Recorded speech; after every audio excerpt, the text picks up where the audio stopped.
So hey guys, welcome back to the brand new video, and in this video I will gonna teach you how you can create this dripping effect in your After Effects. And believe me or not, it was very easy to create and you don't have to download any third-party plugins for creating this effect. So let's get into the video. So firstly we create a text layer, type whatever you want.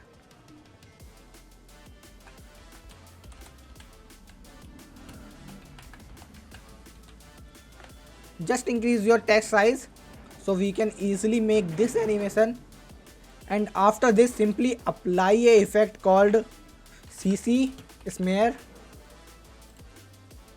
and you can easily find this effect in your effect and present. This is a default present. So after applying this effect you can get these two anchor points, so you can easily place him whenever you want. And just go to the effect and control panel and apply a keyframe in a reach section. You can also play with radius like this. So after this click your text effect and enable the effect section, and you can easily see your keyframe. Just decrease the value of reach 100 to 0 and just move your timeline for few seconds like this, and increase your keyframe value until you get dropping effect. Select all of your keyframe and go to the graph editor and make your graph value like this.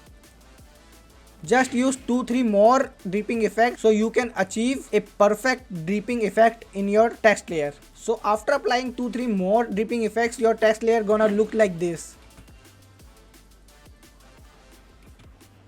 And now after this, right click your text layer, go to the layer style, go to the gradient overlay, just click on your text layer and go to the gradient overlay option.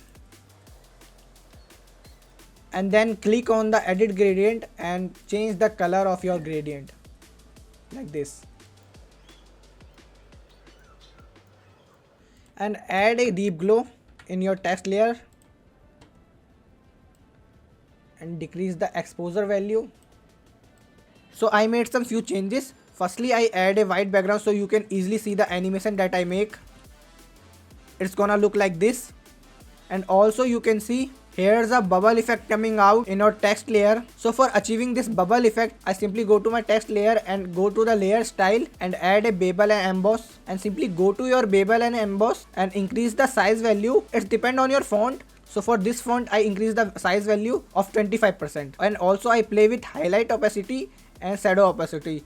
You can also copy this setting for achieving this bubble effect in your text layer. So that is for today guys. Please like this video and subscribe this channel, and let me know your thoughts in comment section about this animation. I will catch you in a next one. Goodbye.